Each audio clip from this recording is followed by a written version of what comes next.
मैं अहमदास पलांगी सीजी शिक्षा में आपका स्वागत करता हूं। हम देख रहे हैं कक्षा 11वीं रसायन विज्ञान का 11वां इकाई, जिसका नाम है पी ब्लॉक के तत्व। पी ब्लॉक के तत्व में हम लोग जो है बहुत सारा टॉपिक जो है उसके अंतर्गत आने वाला टॉपिक हम लोग जो है क्या कर चुके हैं, देख चुके हैं।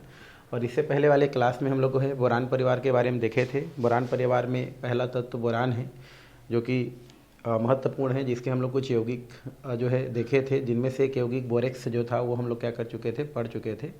आज हम लोग उसका दूसरा यौगिक, जिसको हम लोग बोलते हैं बोरिक अम्ल, ये क्या करने वाले हैं, हम लोग देखने वाले हैं। ये हमारा दूसरा नंबर का उसका क्या है, यौगिक है बोरिक अम्ल, जिसका सामान्य फार्मूला अगर हम बात करें तो H3BO3, ये इसका क्या होता है, आपका अणु सूत्र होता है।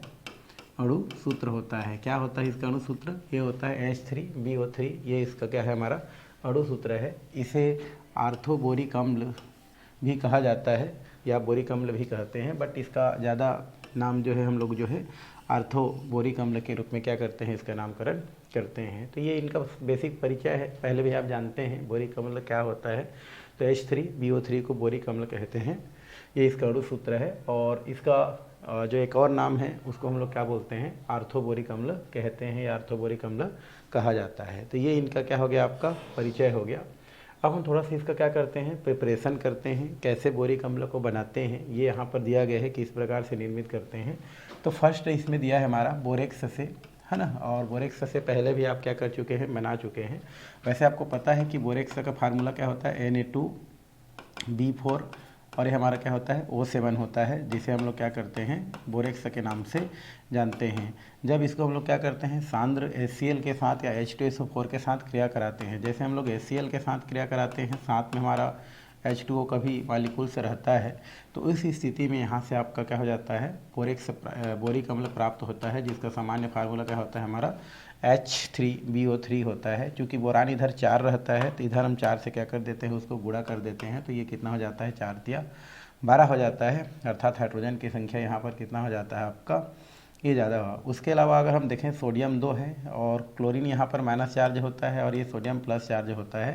तो यहाँ से आपका क्या होता है, 2NaCl, हमारा नमक के कण भी क्या हो जाते हैं, यहाँ से बाहर निकल जाते हैं। तो उस स्थिति में सोडियम क्लोराइड हो जाता है और ये हमारा क्या हो जाता है, आपका बोरिक एसिड हो जाता है। बोरिक एसिड हो गया, ये हो गया, और ये सोडियम क्लोराइड होता है। बैलेंस करने के लिए 4 तिया 12 ये हो जाता है। तो यहाँ पर कितना हो जाता है, क्लोरीन उधर 2 है तो इधर 2 कर देते हैं, और तो 6 दूनी 12, मतलब 5 दूनी 10 हो जाता है, पहले भी देखे थे। तो जब हम क्या करते हैं, बोरेक्स जो होता है, उस बोरेक्स को हाइड्रोक्लोरिक अम्ल और H2O के साथ क्या करते हैं, क्रिया कराते हैं, तो उस स्थिति पे हमको क्या होता है, बोरिक अम्ल क्या होता है, प्राप्त हो जाता है। ये पहला हो गया।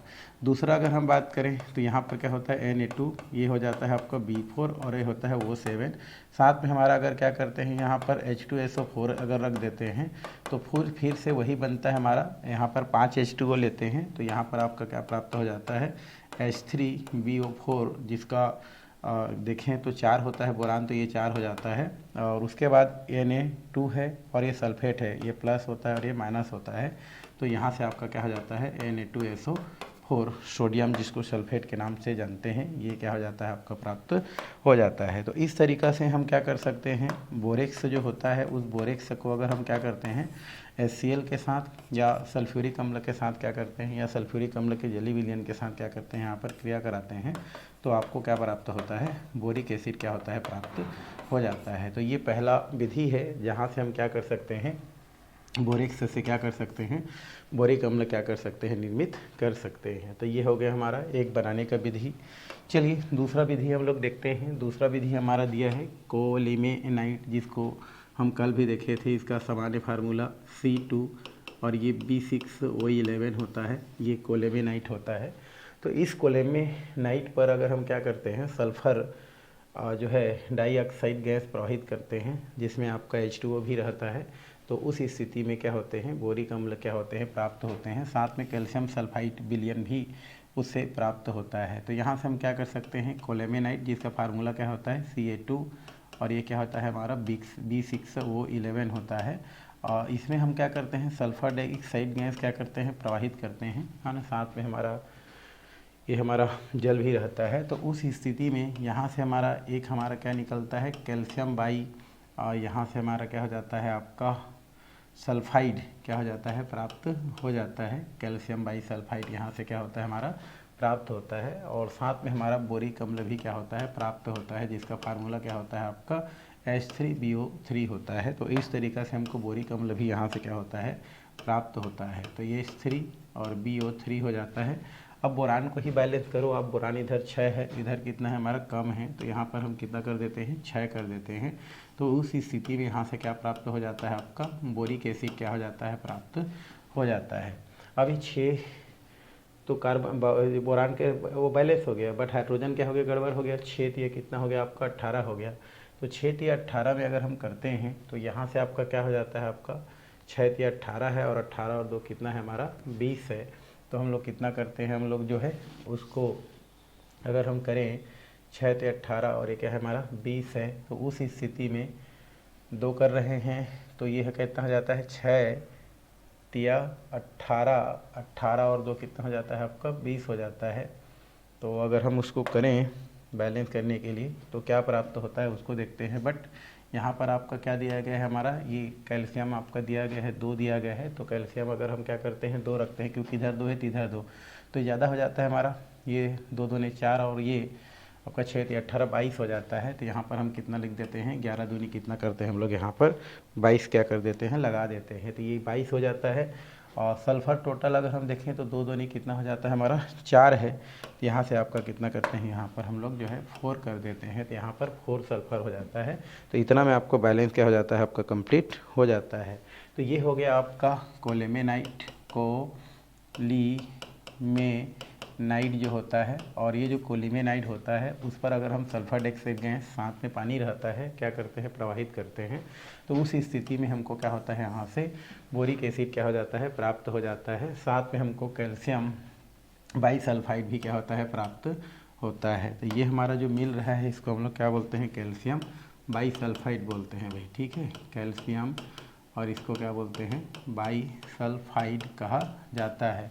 तो ये इस विधि से भी हम क्या कर सकते हैं, बोरिक अम्ल क्या कर सकते हैं, प्राप्त कर सकते हैं, प्राप्त किया जा सकता है। कितना विधि हो गया है भाई हमारा, 2 विधि हो गया।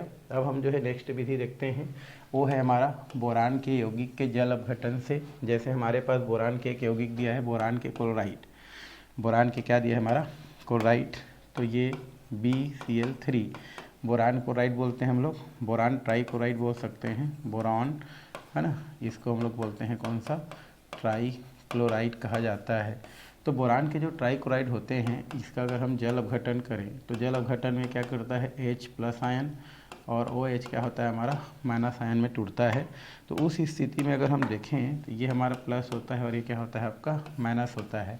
तो इसमें करेंगे तो बोरान प्लस है और ये क्या है, माइनस है। और आप जानते हैं बोरान की संयोजकता कितना होता है, 3 होता है। तो इस स्थिति में क्या हो जाता है, ये BOH3 इधर प्राप्त हो जाता है। साथ में हमारा क्या होता है, 3 क्लोरीन है। तो यहाँ पर हम 3 करते हैं तो 3 दूनी 6, मतलब ये 3H और 3 OH में टूटता है। तो 3H 3Cl के साथ क्या हो जाता है, निकल जाता है। ये जो हमारा क्या होता है, इसको ऐसे भी लिख सकते हैं, उल्टा करेंगे तो इसको हम H3 कर देते हैं, उसके बाद B आ जाता है और ऑक्सीजन यहाँ पर O3 हो जाता है। मतलब यहाँ पर BOH3 को हम लोग जो है उल्टा करके लिखें तो वही आपको क्या होता है, बोरिक अम्ल के रूप में क्या होता है, प्राप्त होता है। मतलब बोरिक अम्ल को दोनों स्थिति में क्या कर सकते हैं, लिख सकते हैं। तो इस प्रकार से बोरान के ट्राईक्लोराइड को अगर हम जल अपघटित कर देते हैं तो वहाँ से हमको क्या प्राप्त हो जाता है, बोरिक अम्ल प्राप्त हो जाता है। तो इस तरीक़ा से 2-3 विधियाँ हैं, जिन विधियों से हम क्या कर सकते हैं, बोरिक अम्ल को प्राप्त कर सकते हैं। तो ये हो गया आपका बोरिक अम्ल का परिचय और साथ में क्या हो गया, बनाने का विधि।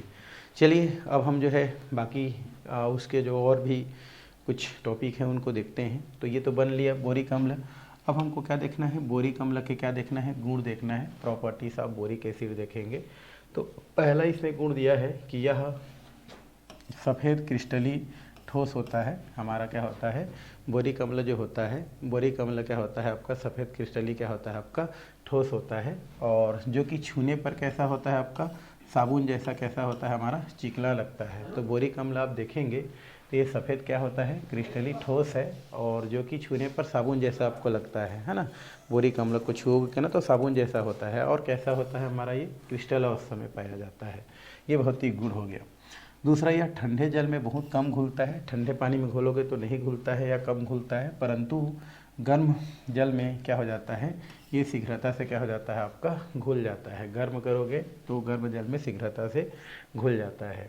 ये 2 गुण हो गया। तीसरा गुण की बात करें, अम्लीय गुण दिया है। अम्लीय गुण जनरली जल में हमारा किस प्रकार से वो क्या करता है, हमारा OH जो होता है कितना आसानी से ग्रहण करता है उसके आधार पर इसको दिया गया है। तो यहाँ पर दिया है कि बोरिक अम्ल बहुत दुर्बल एक क्षारकीय अम्ल होता है और यह लुईस अम्ल है, एक प्रकार का। कौन सा अम्ल है हमारा, लुईस अम्ल है, जिनके पास लोन पेरापेक्टान की कमी होता है और OH आयन से एक इलेक्ट्रॉनिक वो क्या करता है, ग्रहण करता है। तो उस स्थिति में हम लिख सकते हैं यहाँ पर BOH क्या होता है हमारा, ये 3 होता है। जब इसका हम लोग क्या करते हैं, जल अपघटन करते हैं तो H+ आयन और ये क्या हो जाता है आपका OH- आयन होता है। तो ये क्या करता है, इसको अपनी ओर खींच लेता है। तो उस स्थिति में आपका क्या बन जाता है, आपका ये B और ये OH है ना, और ये 4 हमारा क्या हो जाता है, बन जाता है, जिसमें हमारा खींच रहा है तो माइनस होता है हमारा, और H+ क्या हो जाता है यहाँ से आपका बाहर निकल जाता है। तो इससे इसके अम्लीय गुण का क्या होता है आपका पता चलता है या अम्लीय गुण प्रदर्शित करता है। तो ये भी एक गुण हो गया हमारा। आगे हमारा दिया है ऊष्मा की क्रिया। ऊष्मा की क्रिया मतलब एक्शन ऑफ हीट। ऊष्मा में इसका क्या प्रभाव पड़ता है भाई, तो जब हम क्या करते हैं, ये जो बोरिक अम्ल होता है, इस बोरिक अम्ल को अगर हम हीट करते हैं, है ना, बोरिक अम्ल जो होता है, बोरिक एसिड जो होता है, इसको हम लोग क्या करें, हीट करें। तो यहाँ से आपका बोरिक अम्ल हीट करेंगे तो क्या होता है आपका, यहाँ से एक हमारा जो है मेटा आपका क्या हो जाता है, बोल सकते हैं हम लोग जो है बोरेट क्या हो जाता है, प्राप्त हो जाता है, या मोटे मेटा बोरेट क्या करता है, मुक्त करता है। और साथ में हमारा क्या होता है आपका एक जो है B2O3 क्या हो जाता है हमारा प्राप्त हो जाता है, या B2O3 क्या होता है आपका प्राप्त होता है।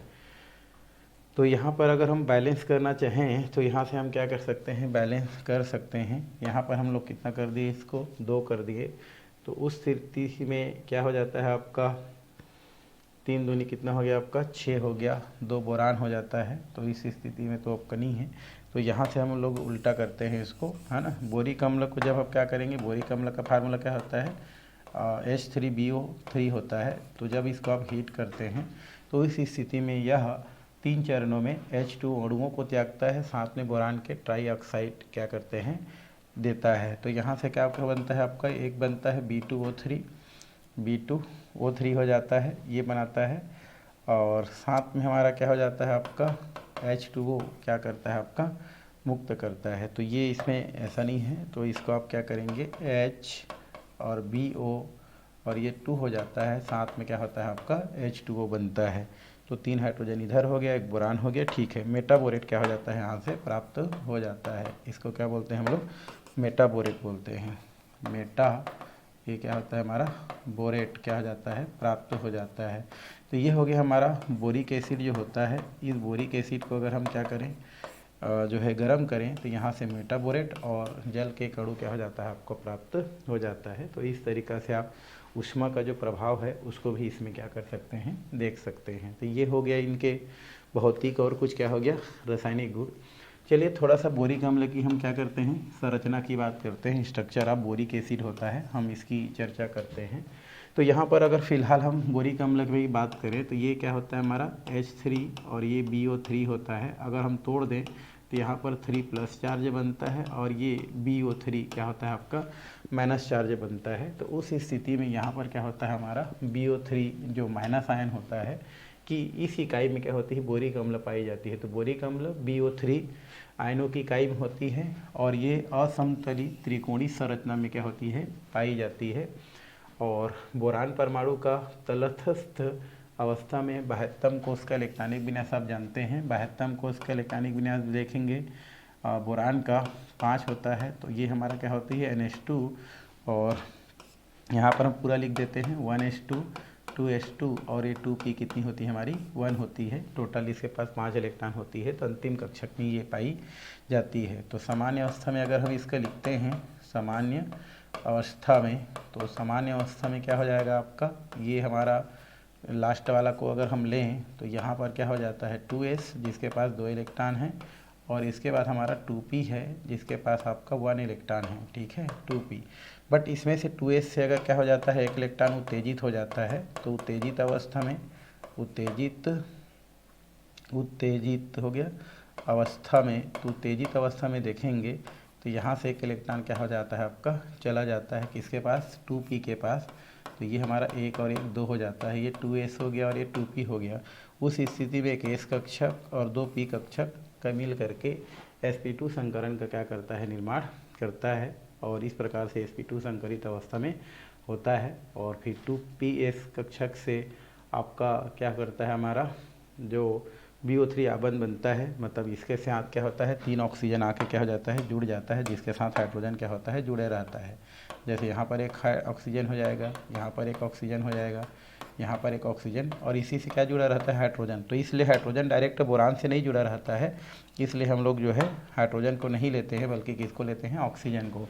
कहने का मतलब ये है कि ये जो बोरान है उसके साथ केवल कौन जुड़ा रहता है, हमारा ऑक्सीजन क्या होता है, इस प्रकार से जुड़ा रहता है। और ऑक्सीजन के साथ क्या जुड़ा रहता है, हाइड्रोजन जुड़ा रहता है, इसलिए इसके संरचना में हाइड्रोजन को नहीं लिया जाता है भाई, ठीक है। तो चूँकि संकरण 3 होता है, जिसमें बोरान जो होता है सेंटर में होता है, और ऑक्सीजन जो है आपका इस प्रकार से त्रिकोणी में क्या होता है आपका, व्यवस्थित होता है, जिसमें कौन सा चार्ज होता है आपका, माइनस चार्ज होता है। इस वजह से एक ऐसा अवसर होता है, समतली त्रिकोणी संरचना क्या होता है, इसका पाया जाता है। तो इस तरीक़े से हम इसको क्या कर सकते हैं, बता सकते हैं। यहाँ पर भी दिया है, इसका जो संरचना होता है वो समतली क्या होता है, त्रिकोणी होता है। बस इसमें इतना ही करना है। और अगर हम पूरा हाइड्रोजन की बात करें तो इसमें फिर ये एक प्रकार से क्या होता है आपका, त्रिकोणी अवस्था में पूरे मिल करके एक प्रति संरचना बनाता है। बट इतना में बोरिक अम्ल की संरचना क्या हो जाता है आपका, क्लियर है भाई। तो ये हो गया बोरिक अम्ल की संरचना, हो गया गुण, हो गया कैसे बनाया जाता है, ये हो गया। आगे हमको क्या देखना है, इसका उपयोग देखना है। उपयोग क्या होता है, यूज क्या होता है। तो पहला इसमें दिया है, बोरिक अम्ल को एनेमल के निर्माण में, जो कि बर्तन को चमकाने में है ना उपयोग लाया जाता है ना। इससे पहले बोरेक्स में भी इसको देखे थे, में इसका उपयोग किया जाता है। दूसरा, बोरिक अम्ल दूध एवं भोज्य पदार्थों के संरक्षण में प्रयुक्त किया जाता है, मतलब दूध जो पैकेट होता है ना, या कुछ खाने योग्य पदार्थ है, उसमें इसका उपयोग करके उन चीज़ों को अधिक दिनों तक क्या किया जा सकता है, उपयोग किया जा सकता है। बोरिक अम्ल जो होता है वो बोरोसिलिकेट कांच बनता है, उसमें इसका प्रयोग किया जाता है। उसके अलावा बोरिक अम्ल अपने रोगाणु रोधी गुण, एंटीसेप्टिक गुण के कारण, स्वभाव के कारण आँखों को धोने में काम आता है। अगर आँख में कुछ इन्फेक्शन हो गया है, उस स्थिति में हम बोरिक अम्ल का क्या कर सकते हैं, उपयोग कर सकते हैं, क्योंकि इसमें एंटीसेप्टिक का क्या होता है, प्रॉपर्टीज होता है। तो ये हो गया आपका उपयोग, ठीक है। तो उपयोग के बारे में हम लोग क्या कर लिए, बात कर लिए, इसमें और ज़्यादा ऐसा कुछ नहीं है। अब हम थोड़ा सा चलते हैं डाइबोरेन, है ना। तो डाइबोरेन क्या है, किस प्रकार से है, उसको हम क्या करते हैं, देखते हैं। तो डाइबोरेन का अगर हम सामान्य स्थिति अगर देखें तो डाइबोरेन आप पहले भी पढ़ चुके हैं कि जो डाइबोरेन होता है या बोरेन होता है, हम लोग पहले पढ़े हैं कि जो बोरान के जो हाइड्राइड होते हैं, उस बोरान के हाइड्राइड को क्या बोलते हैं हम लोग, जो है बोरेन कहते हैं। तो यहाँ से लिख सकते हैं, बोरान के हाइड्राइड को क्या बोलते हैं भाई, बोरेन कहते हैं। पहले आप पढ़ चुके हैं, बोरेन कहते हैं, ये आप जानते हैं। तो यहाँ से आप लिख सकते हैं कि बोरान के जो हाइड्राइड होता है उनको हम लोग क्या बोलते हैं, बोरेन कहते हैं। और बोरेन कितने प्रकार का होता है भाई, 2 प्रकार का होता है। बोरेन जो होता है ये कितने प्रकार का होता है, 2 प्रकार का होता है। एक होता है हमारा, ये होता है हमारा नीडो बोरेन, एक हमारा क्या होता है, हमारा नीडो, एक बोरेन होता है हमारा। तो ये हमारा क्या होता है, नीडो बोरेन्स होता है, नीडो बोरेन, है ना। और एक होता है हमारा एरेक्नो बोरेन, एरेक्नो बोरेन बोलते हैं, बोरेन्स, है ना। तो 2 प्रकार का क्या होता है हमारा बोरेन क्या होता है, पाया जाता है। एक नीडो बोरेन होता है और एक होता है हमारा एरेक्नो बोरेन, ठीक है। इसका अगर हम बात करें तो सूत्र जो होता है वो CN ये होता है हमारा BN और HN प्लस कितना होता है, 4 होता है। जबकि इसका फार्मूला क्या होता है, BnHN प्लस कितना होता है, 6 होता है। अब यहाँ पर आप n की जगह क्या रख सकते हैं, आप जो है 1 2 3 4 इस प्रकार से रख सकते हैं। इसके जगह भी आप n 5 6 7 इस प्रकार से रख सकते हैं। तो इस स्थिति में इसका जो संरचना बनता है वो कैसा होता है भाई हमारा। तो ये अगर हम बात करें तो यहाँ से अगर हम कितना रखते हैं, यहाँ पर 1 रखते हैं, तो 1 नहीं करते हैं इसको हम लोग, कहाँ से स्टार्ट करते हैं, 2 से स्टार्ट करते हैं। तो 2 रख दें तो कितना हो जाएगा आपका B2। उसके बाद क्या हो जाएगा आपका, 2 रखेंगे तो 4 2 6 हो जाता है। क्यों? क्योंकि 2 हो गया और यहाँ पर 2 और 4 करेंगे तो इसका मान 6 हो गया। इसी को हम लोग क्या बोलते हैं, डाइबोरेन बोलते हैं। इसको क्या बोलते हैं, डाइबोरेन कहते हैं। अगर हम 3 रखेंगे तो B3 हो जाएगा। तो 3 4 3 कितना हो जाएगा आपका, 7 हो जाता है। ठीक है, तो इसको हम लोग बोलते हैं ट्राइबोरेन, ट्राइबोरेन कहा जाता है। उसी प्रकार आगे आएगा तो टेट्राबोरेन। इसमें अगर हम देखेंगे तो कितना कर देते हैं, B5। यहाँ पर हम देखेंगे तो B5 रखते हैं अगर, तो 5 और 6 कितना हो जाता है आपका, 11 हो जाता है। इसका नाम क्या हो जाता है, पेंटाबोरेन, पेंटाबोरेंस होता है। 6 अगर करते हैं तो 6 और 6 6 कितना हो गया हमारा, 12 हो जाता है। तो हमारा B6H12 इसको हम लोग क्या बोलते हैं, हेक्साबोरेन बोलते हैं, हेक्साबोरेन कहा जाता है। तो ये हम पहले क्या कर चुके हैं, देख चुके हैं, बता चुके हैं। तो हम इसी के बारे में क्या करने वाले हैं, थोड़ा सा देखने वाले हैं। तो ये हमारा कौन सा है, डाइबोरेन कौन सा होता है भाई, B2 हमारा क्या होता है आपका, H6 को डाइबोरेन बोलते हैं। यहाँ पर ये जो हमारा क्या होता है, जो निडोबोरेन होता है, इनका अगर स्ट्रक्चर की बात करें, इस स्ट्रक्चर, ठीक है, स्ट्रक्चर की बात करें तो इनका जो स्ट्रक्चर होता है वो कैसा होता है हमारा, घोंसला जैसा होता है। नेक्स्ट जैसे होता है, इसकी स्ट्रक्चर कैसा होता है आपका, घोंसला जैसा होता है। नेक्स्ट जिसको बोलते हैं, है ना, तो डाइबोरेन की जो संरचना है घोंसला जैसे होता है, इसका अर्थ होता है। और एरेक्नो की अगर हम स्ट्रक्चर देखें, स्ट्रक्चर अगर हम देखें तो इसका जो स्ट्रक्चर होता है स्पाइडर की तरह रहता है। स्पाइडर मतलब मकड़ी का जो जाल होता है, इस प्रकार से हमारा एरेक्नोबोरेन की क्या होता है, संरचना पाया जाता है। तो ये आपका सामान्य परिचय कर सकते हैं, बता सकते हैं। और इसमें बोरान जो है डायरेक्टली जो है हाइड्रोजन के साथ क्रिया करके हाइड्राइड नहीं बनाता है, बल्कि इनडायरेक्ट रूप से क्रिया करके क्या करता है, हाइड्राइड बनाता है। ठीक है, तो चलिए हम चलते हैं बनाने की, थोड़ा सा क्या देखते हैं, यहीं पर विधि देखते हैं। क्या बनाने की, डाइबोरेन बनाने की क्या देखेंगे, बनाने की विधि, बनाने की क्या देखेंगे हम लोग भाई, विधि। बनाने की विधि में आप क्या करेंगे, ये सबसे पहले हम लोग क्या रखेंगे, बोरान के जो भी हमारे क्या होते हैं, जो हैलाइड हैं, जैसे हमारा बोरान के हैलाइड है हमारा BCl3, बोरान ट्राइक्लोराइड। चूँकि डायरेक्ट नहीं क्रिया करता है, इनडायरेक्ट क्रिया करता है, तो हम इसमें ले लेते हैं लिथियम, एल्युमिनियम और क्या लेते हैं, हाइड्राइड लेते हैं। लिथियम एल्युमिनियम हाइड्राइड है, जिसको हम लोग बोरान ट्राइक्लोराइड के साथ क्या करते हैं, यदि क्रिया कराते हैं तो उस स्थिति में हमारा क्या बनता है, एक देखो ये हमारा प्लस है और ये हमारा क्या होता है, प्लस ही होता है एल्युमिनियम और लिथियम, और क्लोरीन माइनस है। तो पहले तो आप क्या कर दो, उन दोनों को माइनस के साथ क्या कर दो, बाहर निकाल दो। तो जैसे लिथियम क्लोराइड बन जाएगा यहाँ पर, है ना, तो एक आप क्या कर दो, यहाँ से लिथियम क्लोराइड बना दो भाई। तो ये हमारा क्या हो जाता है, AlICl हो जाता है, दोनों से हो जाता है, एकक होता है। प्लस में क्या होता है हमारा, AlCl3 बनेगा, एल्युमिनियम क्लोराइड बन जाता है यहाँ से। ठीक है, ये हमारा क्या हो जाता है आपका, एल्युमिनियम क्लोराइड बन जाता है।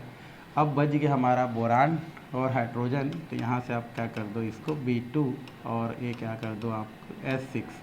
तो इस तरीक़ा से आपका क्या हो जाता है, B2S6 क्या हो जाता है, प्राप्त हो जाता है, जिसे हम लोग क्या बोलते हैं, डाइबोरेन कहते हैं। क्या बोलते हैं इसका नाम, डाइबोरेन्स कहते हैं। अब बैलेंस कर दो, यहाँ पर बोरान कितना है हमारा, 2 है तो 2 कर दो। हाइड्रोजन कितना है भाई हमारा, हाइड्रोजन अभी पता नहीं है अभी, है ना, तो क्लोरीन को बैलेंस करो, क्लोरीन कितना है हमारा, यहाँ पर अगर हम 2 करते हैं तो नहीं बन रहा है हमारा। ठीक है, तो बैलेंस करते हैं और उसके बाद फिर ये बन जाएगा, है ना, इजी तरीक़ा से क्या है कैसा है। ठीक है, तो किसको लेते हैं हम लोग, पहले लिथियम, क्लोरीन देखें तो 4 है, तो यहाँ पर हम कितना करते हैं, 4 यहाँ पर कर देते हैं हम लोग, 4 करते हैं। तो 4 दिया कितना हो गया आपका, 12 हो गया। तो बोरान को हम लोग कितना करते हैं, यहाँ पर 2 दूने कितना कर देते हैं, 4। तो 2 दूनी कितना हो गया, 4 हो गया, बोरान हो गया। और क्लोरीन को देखना है। अब हाइड्रोजन कितना हो गया भाई हमारा, हाइड्रोजन हो गया 6 दूनी 12। तो यहाँ पर कितना कर देते हैं, जो है यहाँ पर हो जाएगा आपका 4 तिया 12। ठीक है, 4 तिया 12 करेंगे तो 3 यहाँ कर दो और 3 यहाँ कर दो, तो 3 तिया 9 और 3 कितना हो गया आपका 12। तो इस तरीक़ा से क्या होता है हमारा, जब बोरान के क्लोराइड को लिथियम एल्यूमिनियम हाइड्राइड के साथ क्रिया करते हैं तो इस स्थिति से अप्रत्यक्ष रूप से डाइबोरेन क्या हो जाता है, प्राप्त हो जाता है। तो इस तरीक़ा से हम क्या कर सकते हैं, इसको बता सकते हैं, है ना। और यही इन सब का गुण है। अब हम चलते हैं, इसके कुछ रासायनिक गुण दिया गया है, उसका हम क्या करते हैं, आगे अध्ययन करते हैं। तो चलिए भाई इसके रासायनिक गुण की ओर आगे क्या करते हैं, चलते हैं। ये आपका इम्पोर्टेंट है, जहाँ से आपको क्वेश्चन कर सकता है, ठीक है। आगे हमारा है इसका कुछ गुण है हमारा, है ना, तो उसको देखते चलते हैं। पहला इसमें दिया है स्थायित्व। क्या दिया है हमारा, स्थायित्व। तो जो डाइबोरेन होता है, अगर हम इसकी बात करें तो डाइबोरेन सामान्य ताप पर ही क्या होते हैं, आपके स्थायी होते हैं। बट जैसे जैसे ताप क्या होता है आपका चेंज होते जाता है, जैसे 100 से लेकर के 300 डिग्री ताप पर बोरान अन्य हाइड्राइड में क्या हो जाते हैं, परिवर्तित हो जाते हैं। और वायु के अनुपस्थिति में गर्म करने पर ये क्या होते हैं, उच्चतर बोरेन क्या करते हैं, प्राप्त करते हैं। मतलब एक नॉर्मल टेम्परेचर पर ही क्या होते हैं, स्थायी होते हैं। जैसे यहाँ पर दिया है आपका 3/2 दिया है, और ये दिया है B2 और S6 जिसको डाइबोरेन कहते हैं।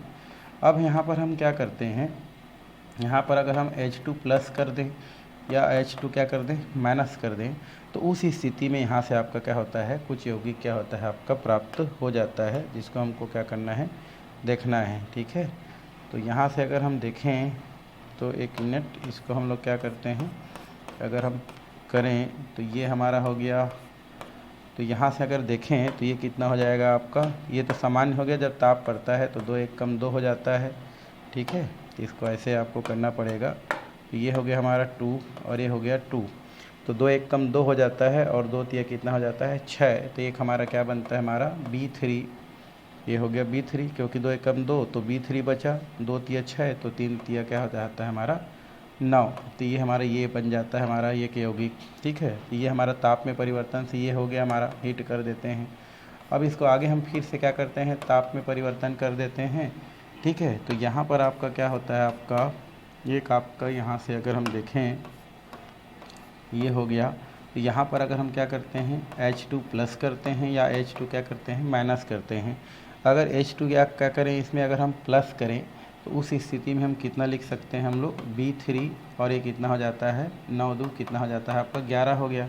तो देखो डाई से कितना चला गया, ट्राई में चला गया, और 2 माइनस करते हैं तो फिर से क्या हो जाता है आपका, ये आपका 3, और ये 6 3 कितना हो जाता है 9, इसमें परिवर्तित हो जाता है। इसको और आगे हम क्या करें, परिवर्तन करें, तो ये हमारा कितना हो जाता है, प्लस यहाँ पर हम कर सकते हैं प्लस क्या होता है हमारा, ये 1/2 B2 और H6 हो जाता है, और इसी प्रकार -1/2 B2 क्या होता है आपका S6 होता है। तो उस स्थिति में अगर हम देखें तो यहाँ से आपका क्या बन सकता है भाई, यहाँ से हम लोग देखें अगर, तो 2 दूनी कितना हो जाता है हमारा 4 हो जाता है। तो 2 दूनी अगर हम क्या करते हैं, इसमें 4 करते हैं B2S6, तो आपका कितना हो जाएगा, 2 1 कम कितना हो गया 2। इसको अगर काट देते हैं इस हिसाब से, तो एक बोरान बचा, तो इसके साथ क्या करेगा, वो क्रिया कर लेगा। तो क्रिया कर लेगा तो क्या बनेगा हमारा, ये हो जाएगा, ये हो गया 2 1 कम 2 हो जाता है, तो 1 बचता है, और 2 तिया कितना हो जाता है 6। 2 तिया कितना हो जाता है आपका 6।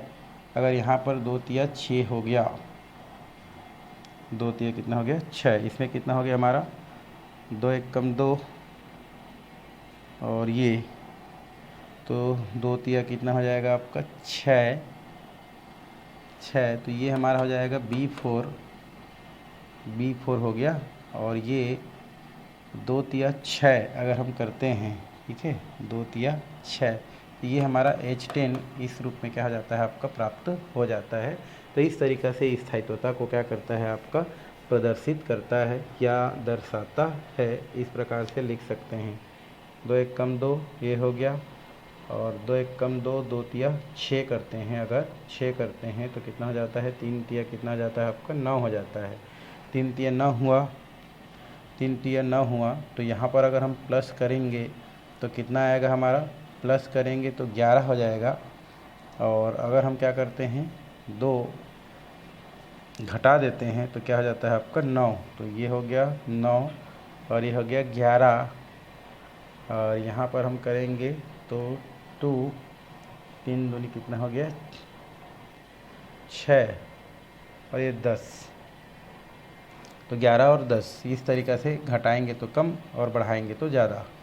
ठीक है, तो इसको हम लोग यूँ करें तो ज़्यादा अच्छा है। इसको मिटाते हैं थोड़ा सा और इसको हम लोग क्या करते हैं, फिर से इसको लिखते हैं। तो यहाँ पर कितना हो जाएगा, 2 एक कम 2, तो ये 2 कट गया, तो यहाँ पर बोरान कितना बचा 3, 2 तिया कितना हो जाता है हमारा 6, तो 3 तिया कितना हो गया आपका 9। वापस इसको करें तो ये हमारा क्या होता है -2 और ये क्या होता है हमारा +2। इधर जाएंगे तो -2 करते हैं अगर, तो ये कितना हो जाता है आपका B3, 2 ख़त्म हो गए तो कितना हो जाएगा आपका 7 हो जाता है, ये 7 हो गया। फिर ये करेंगे तो 9 हो जाता है। इसका आगे हम क्या करें, गणना करें तो ये कितना हो जाता है +12 और B2 क्या लिखते हैं हम लोग S6 से लिखते हैं। इसी प्रकार -12 यहाँ पर B2 S6 करते हैं, है ना। तो उल्टा इसको हम लोग क्या करते हैं, इसको माइनस करें और प्लस करते हैं इसको, ये आपका हो जाएगा प्लस, ये हो जाएगा आपका माइनस। तो इसमें कितना हो जाएगा, 2 एक कम 2 और एक 3, तो कितना हो जाएगा आपका B4। फिर ये कितना हो जाएगा आपका 2 एक कम 2, 2 तिया 6, 2 तिया अगर हम 6 कर देते हैं तो कितना हो जाता है आपका, ये 10 हो जाता है। तो इस प्रकार से ताप में परिवर्तन होने से हमारा जो डाई बोरेन होता है वो क्या होते रहता है, अलग अलग प्रकार के जो बोरेन होता है उसमें क्या होते रहता है आपका, परिवर्तित होते रहता है या परिवर्तित होता है। ठीक है, तो यहाँ पर कितना हो जाएगा आपका, इसको हम लोग प्लस कर देते हैं और इस स्थिति में क्या हो जाता है आपका माइनस, क्योंकि हम लोग क्या करेंगे, जोड़ेंगे तो 10 और घटाएंगे तो फिर कितना हो जाता है आपका 7 हो जाता है। तो ये हमारी स्थायित्वता को क्या करता है, प्रदर्शित करता है। ठीक, चलिए आगे हमारा दिया है ऑक्सीजन के साथ क्रिया। किसके साथ किया है हमारा, ऑक्सीजन के साथ क्रिया, जिसे हम लोग दहन कहते हैं। तो हमारा जो डाई बोरेन होता है, ये डाई बोरेन क्या करता है हमारा, ऑक्सीजन के साथ क्रियाशील करता है, बहुत ही क्रियाशील होता है, उसकी उपस्थिति में जलता है, बहुत सारा उत्पाद मुक्त करता है और फिर कुछ यौगिक बनाता है। तो यहाँ पर हम क्या कर सकते हैं, B2 और ये हो जाता है आपका S6। जब ऑक्सीजन के साथ इसको क्रिया कराते हैं तो एक हमारा क्या बन जाता है आपका B2O3 बनता है और साथ में क्या बन जाता है आपका H2O बन जाता है, बोरान ऑक्साइड, और क्या हो जाता है, पानी प्राप्त हो जाता है। तो यहाँ पर 3 दूनी कितना हो गया हमारा 6 हो गया, तो 3 दूनी 6 हो गया हमारा हाइड्रोजन, और ये ऑक्सीजन कितना हो गया 3 और 3 6, तो 3 दूनी कितना हो जाता है 6।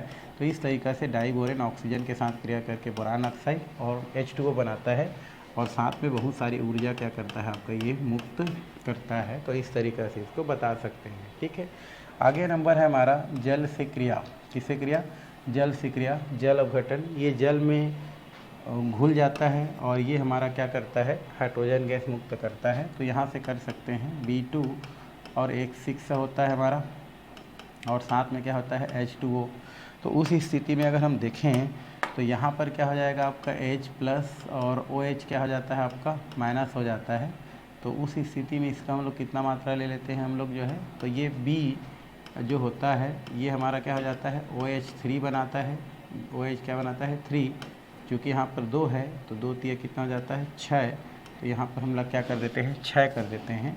तो ये हमारा क्या हो जाता है, बोरिक एसिड क्या हो जाता है आपको प्राप्त हो जाता है। आप उल्टा करके लिख सकते हैं और 6, 3 दूनी 6, ये हाइड्रोजन गैस क्या करता है आपका मुक्त करता है। तो इस तरीक़े से अगर हम बोरिक अम्ल को जल के साथ क्या करते हैं, क्रिया कराते हैं, तो ये बोरान प्लस होता है, ऑक्सीजन माइनस होता है, OH क्या होता है आपका, OH क्या है माइनस होता है, इसके साथ क्या हो जाता है आपका, ये बोरिक अम्ल के रूप में क्या हो जाता है आपका बाहर निकल जाता है। बैलेंस के आधार पर लिखते हैं भाई, बोरान का बैलेंस कितना होता है, हमारा बैलेंस से 3 होता है। तो ये यहाँ से आपका क्या करता है, हाइड्रोजन गैस मुक्त करता है।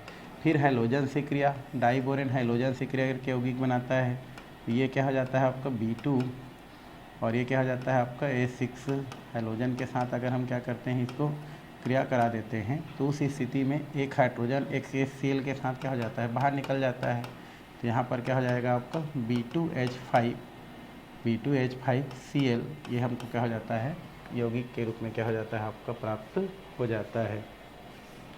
ठीक है, तो ये डाई बोरेन हैलोजन के साथ क्रिया करके इस प्रकार से क्या बनाता है, यौगिक का निर्माण करता है। जैसे आपका एल्केन बनाता है वैसे यहाँ पर हमारा क्या होता है, आपका यौगिक का निर्माण इस प्रकार से हमारा डाई बोरेन भी करता है। तो ये सब हमारा कौन से हैं, रासायनिक गुण। अमोनिया के साथ क्रिया, ये थोड़ा इम्पोर्टेंट है आपके लिए। देखते हैं अमोनिया के साथ क्रिया किस प्रकार से होता है। तो चलिए चलते हैं हम लोग किसके पास, अमोनिया। अमोनिया का सामान्य फार्मूला क्या होता है आपका, NH3 होता है। इसके साथ देखेंगे तो ये B2H6 होता है। और यहाँ पर अगर हम क्या करते हैं, पहले इसका 2 मात्रा ले लेते हैं और 2 मात्रा ले करके जब इसके साथ क्रिया कराते हैं तो इसको भी 2 मात्रा ले लेते हैं। तो ये हमारा सिंपल क्या बनता है, B2H6, और ये हमारा क्या हो जाता है आपका NH3, ये हमारा क्या हो जाता है, प्राप्त हो जाता है, जिसमें दोनों का एक संयुक्त यौगिक प्राप्त होता है। ये पहला हो गया। दूसरा क्या होता है, जब इसका हम मात्रा ले लेते हैं 3 बार और ये B2 और H6 करते हैं, और उसके बाद जब इसको हम लोग क्या करते हैं, NH3 के साथ क्रिया कराते हैं, तो यहाँ से आपका क्या होता है, आपका यहाँ इसका भी हम लोग 2 मात्रा देखते हैं, ज़्यादा होगा तो ज़्यादा लेंगे। तो यहाँ पर एक प्राप्त होता है B3 और एक प्राप्त होता है हमारा N3। ये कितना हो जाता है हमारा, B3N3 और एक H6 क्या होता है, प्राप्त होता है। सामने में अगर हम क्या करें, 2 से गुणा कर दें तो ये 2 तिया 6 हो गया, 2 तिया 6, 2 तिया 6, इस प्रकार से। तो 3 दूनी 6 हो जाता है, ठीक है, 3 दूनी 6 होता है। मतलब इस स्थिति में हमको ज़्यादा लेना पड़ेगा। तो ये हमारा क्या बनता है, हमारा ये बनता है आपका B3 और N3, और ये क्या होता है H6। यहाँ पर 2 कर देते हैं क्योंकि 3 दूनी 6 है, 3 दूनी 6। तो इस स्थिति में फिर इसका आपका फिर गड़बड़ हो जाता है। इसको हम लोग कितना लेते हैं, 6 लेना पड़ेगा भाई, 6 लेना पड़ेगा, क्योंकि 3 दूनी 6। और हाइड्रोजन अब 12 हो गया, तो ये ज़्यादा हो गया हमारा। 6 तिया 18 और 6 तिया 18, 18 18 कितना हो गया, 36। जिसमें 6 दूनी कितना निकला है हमारा, 12 निकला है ना, 12 निकला है, मतलब 24 क्या हुआ है, अभी बचा हुआ है। तो ये हमारा क्या होता है आपका H2 क्या हो जाता है, बाहर निकल जाता है। तो यहाँ पर एक हमारा यौगिक प्राप्त होता है, इसको बोलते हैं बोरेजिन।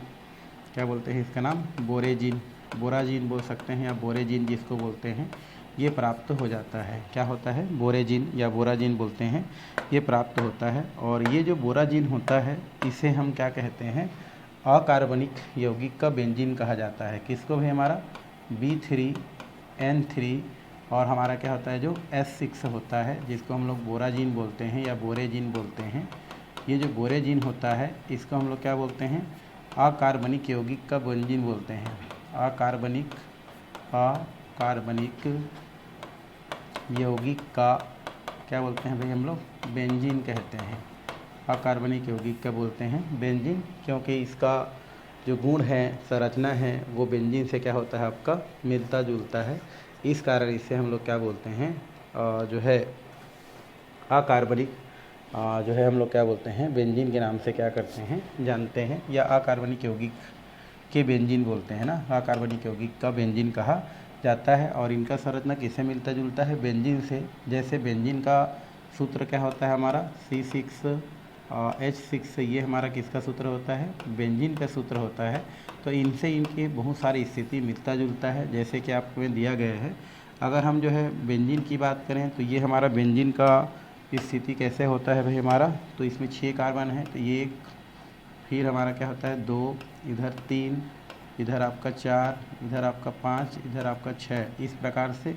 फिर अल्टरनेट क्या होता है हमारा, डबल बॉन्ड होता है, ये जैसा दिख रहा है इसमें डबल बॉन्ड। और सब के साथ क्या जुड़ा रहता है, H, इधर क्या रहता है H, इधर आपका रहता है H, फिर H रहता है यहाँ से भी, यहाँ पर भी क्या होता है आपका H, और यहाँ पर भी आपका क्या होता है H। ये हमारा बेंजीन हो गया, ये हमारा क्या हो गया, हमारा बेंजीन हो गया। अगर हम बोराजिन की बात करें तो इनका भी स्ट्रक्चर इसी टाइप का क्या होता है हमारा, बनता है। इसमें क्या होता है हमारा B, उसके बाद क्या हो जाता है आपका N, इधर आपका हो जाता है N, फिर क्या हो जाता है B, फिर क्या हो जाता है आपका B, और उसके बाद क्या हो जाता है हमारा भाई, ये हो गया, और यहाँ पर क्या हो जाता है N, और यहाँ पर हो जाता है N। अब सबके साथ क्या जुड़ा है हमारा, एक हाइड्रोजन जुड़ा है, तो H हो जाता है, इधर आपका क्या हो जाता है H हो जाता है, इधर H हो जाता है, इधर H हो जाता है, इधर H हो जाता है, और इधर आपका क्या हो जाता है H हो जाता है। जिसमें जो डबल बॉन्ड होता है वो किस में पाया जाता है, अल्टरनेट क्या होता है आपका पाया जाता है। इस प्रकार से इसमें डबल बॉन्ड क्या होता है, देखने को मिलता है या होता है। ठीक है, यहाँ पर हम करेंगे तो इस तरीक़ा से हमारा डबल बॉन्ड क्या होता है देखने को मिलता है। तो यहाँ पर इसको प्लस माइनस की स्थिति में दिखाया जाता है भाई हमारा कैसे, यहाँ पर ये क्या होता है हमारा माइनस अवस्था में होता है, ये प्लस अवस्था में होता है, ये माइनस अवस्था में होता है, ये प्लस अवस्था में होता है, ये माइनस अवस्था में होता है और ये प्लस अवस्था में होता है। तो ये हमारा क्या होता है बोराजिन होता है, बोराजिन है ना, बोराजिन कहते हैं कि इस स्थिति में क्या होता है मिलता है। तो इस तरीक़ा से ये दोनों का कंपेयर किया गया है, बोराजिन और किसका, बेंजीन का। इसके पास 5 इलेक्ट्रॉन थे, एक दे चुका था, इसके अंतिम में 3 है, ये इलेक्ट्रॉन क्या कर चुका है ले चुका है। तो इस तरीक़ा से हम क्या कर सकते हैं इसको बता सकते हैं। यहाँ पर चाहेंगे तो दोनों में इलेक्ट्रॉन की संख्या ज्ञात कर सकते हैं। जैसे B3 ये हमारा क्या होता है B3 और ये क्या होता है हमारा N3S6 होता है। आप जानते हैं बोरान का संख्या कितना दिया है 3 और बोरान के संयोजी कोष में 5 इलेक्ट्रॉन होता है, प्लस इसका संख्या दिया है 3 और इनके टोटल हम लोग देखेंगे तो 7 इलेक्ट्रॉन होता है इसके पास, प्लस यहाँ पर हाइड्रोजन तो कितना होता है एक होता है बट 6 दिया है। तो 5 दिया कितना हो गया 15 हो गया, 7 दिया क्या हो गया 21 हो गया और 6 कम कितना हो गया 6।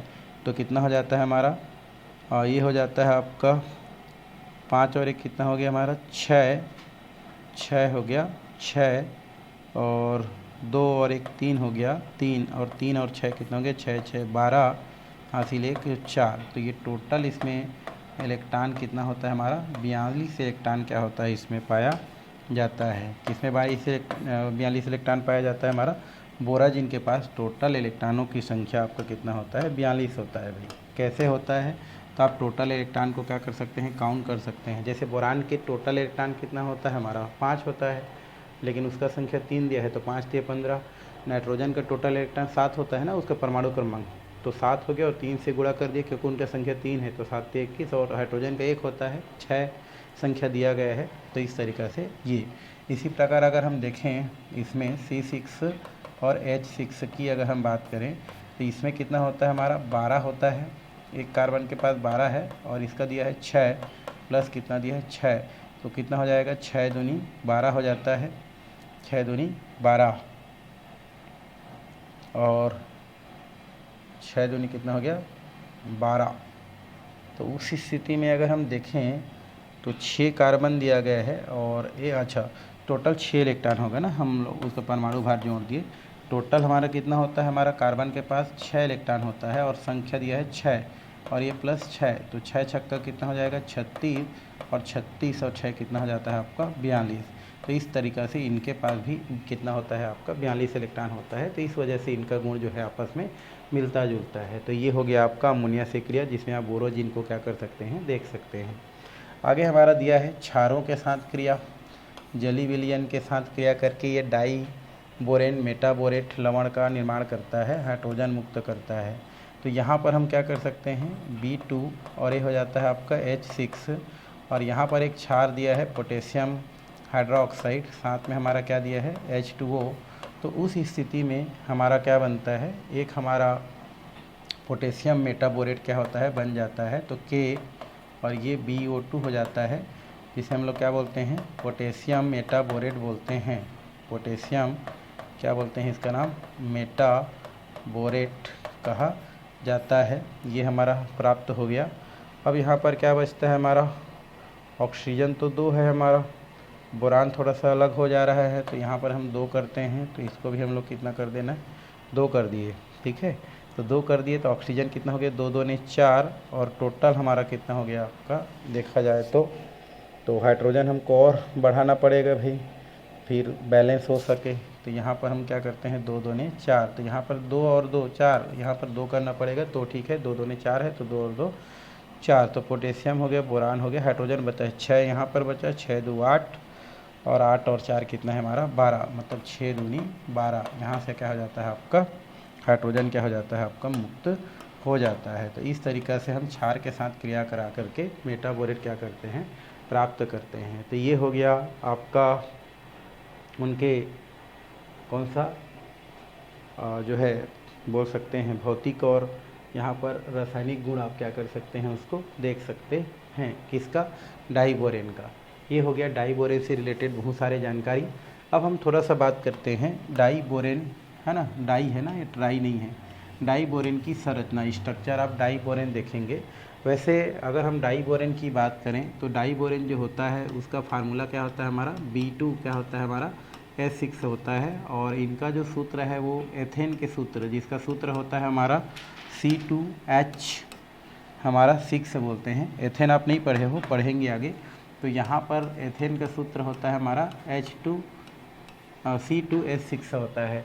तो डाई बोरेन की जो संरचना है जिसका सूत्र होता है आपका B2H6, इनकी जो संरचना है या इनका जो अणु सूत्र है, देखो डाई बोरेन का जो क्या होता है अणु सूत्र होता है वो क्या होता है B2H6 होता है। और इनका अणु सूत्र एथेन का जो क्या होता है हमारा, इसका नाम क्या है भाई, एथेन है, एथेन है ना, एथेन है। तो डाई बोरेन का अणु सूत्र, जिसका अणु सूत्र होता है B2H6, एथेन के अणु सूत्र अर्थात C2H6 से मिलता जुलता है। तो उस स्थिति में जो है डाई बोरेन की स्ट्रक्चर किसके जैसा होना चाहिए, आपका C2H6 के जैसा होना चाहिए। बट ऐसा नहीं होता है, क्योंकि C2H6 में टोटल हम देखें तो आपका 6 या 12 और एक जो है टोटल 14 इलेक्ट्रॉन इसके पास पाया जाता है। सहसंयोजी बंध बना करके टोटल 14 इलेक्ट्रॉन होता है। जबकि हमारा जो B2H6 होता है उसके पास कितना होता है हमारा, 12 इलेक्ट्रॉन क्या होता है आपका पाया जाता है। मतलब हमारा B2H6 क्या होता है हमारा, इलेक्ट्रॉन न्यून यौगिक की तरह क्या करता है हमारा, व्यवहार करता है। तो यहाँ पर अगर डाई बोरेन की स्ट्रक्चर यहाँ पर करता है तो इस प्रकार से बोल सकते हैं कि जो क्या होता है हमारा, जो डाई बोरेन की जो संरचना की बात करें तो जो डाई बोरेन होता है उसका अणु सूत्र क्या होता है हमारा, B2 क्या होता है, H6 होता है। और इसका जो सूत्र है वो एथेन के सूत्र C2H6 से मिलता जुलता है। अतः उस स्थिति में डाई बोरेन की स्ट्रक्चर किसके जैसा होना चाहिए, C2H6 अर्थात एथेन के जैसा होना चाहिए। लेकिन जो है डाई बोरेन की स्ट्रक्चर एथेन के जैसा नहीं होता है, क्योंकि इनमें संयोजी इलेक्ट्रॉन की बात करें तो एथेन के पास 14 संयोजी इलेक्ट्रॉन होता है और हमारा जो डाई बोरेन होता है उसके पास आपको 12 संयोजी इलेक्ट्रॉन होता है। और उस स्थिति में इलेक्ट्रॉन न्यून की तरह या इलेक्ट्रॉन न्यून यौगिक की तरह क्या करता है, व्यवहार करता है। मतलब दोनों की स्थिति में क्या होता है, आपका अंतर होता है। यही चीज़ यहाँ पर दिया है। जैसे दिया है डाई बोरेन का अणु सूत्र क्या होता है हमारा, B2H6 है, जो कि एथेन के अणु सूत्र जिसका होता है हमारा C2 है ना, और ये हमारा क्या होता है S6, C2H6 के समान होता है। अतः इनकी संरचना उनके जैसा होना चाहिए, एथेन के जैसा होना चाहिए। लेकिन एथेन के समान 7 संयोजक बंध बनाने के लिए 14 इलेक्ट्रॉन संयोजी कोष में आवश्यक होता है। और ये जो आवश्यकता है वो डाई बोरेन में आपका नहीं पाया जाता है, क्योंकि उसके पास केवल 12 इलेक्ट्रॉन ही क्या होता है, पाया जाता है।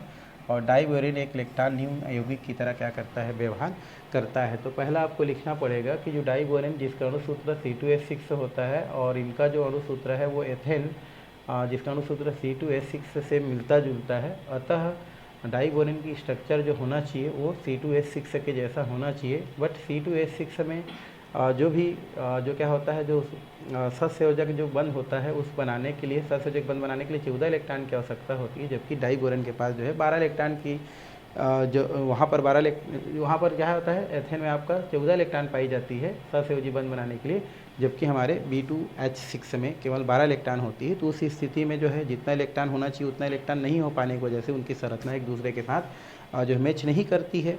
और उसके अलावा हमारा जो B2H6 है वो एक इलेक्ट्रॉन न्यून यौगिक होती है। तो यहाँ पर उसको बताई जा सकती है, जैसे ये B हो गया है ना। उसके बाद हम क्या करेंगे, यहाँ पर H6 है अगर हम बात करें तो यहाँ पर कितना हो जाएगा B, और ये हो जाएगा B, और इसके साथ क्या है हमारा H और H, ये हो गया H, यहाँ से आप कर सकते हैं H, ठीक है, H हो गया।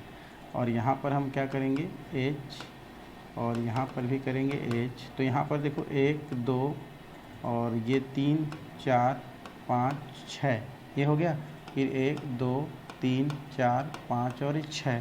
तो टोटल कितना हो रहा है हमारा, केवल 12 इलेक्ट्रॉन हो रहा है। 2 2 4 2 6 2 8 2 10 और 2 12, क्योंकि बोरान के अंतिम कक्षक में केवल कितना इलेक्ट्रॉन होता है आपका, 3 इलेक्ट्रॉन ही क्या होता है, पाया जाता है। जबकि हमारा हम कार्बन की बात करें तो इसके साथ जो हाइड्रोजन होता है, इसकी अगर हम बात करें, इसकी हाइड्रोजन की बात करें तो 1 2 3 ये हो गया, और ये हो गया उसके अलावा ये हो गया, ये हो गया, ये हो गया, और इनके बीच में भी होता है। तो टोटल हमारा कितना हो जाता है, हमारा 14 इलेक्ट्रॉन, है ना। ये 2 2 4 2 6 2 8 2 10 2 12 और ये 2 14। तो इसमें कितना इलेक्ट्रॉन होता है, 14 इलेक्ट्रॉन होता है, जबकि इसमें कितना हो रहा है, हमारा 12 इलेक्ट्रॉन हो रहा है। तो ये हमारा कैसा होता है, हमारा इलेक्ट्रॉन न्यून यौगिक होता है, इलेक्ट्रॉन न्यून यौगिक होता है। और इस वजह से दोनों का मैचिंग इलेक्ट्रॉन में ही नहीं हो रहा है, मतलब संरचना इसके जैसा नहीं होता है। तो इस स्थिति में यहाँ पर नहीं होता है।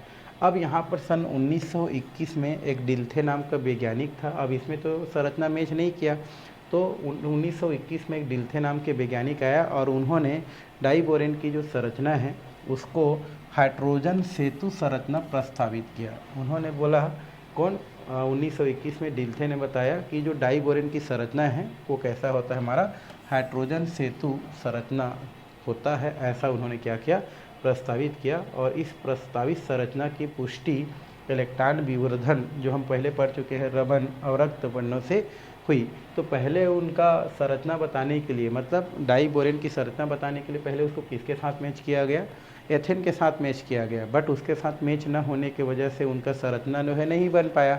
तो बाद में जो है डिल्थे नामक वैज्ञानिक ने डाइबोरेन के जो संरचना है वो हाइड्रोजन सेतु संरचना है के रूप में क्या किया, प्रस्तावित किया।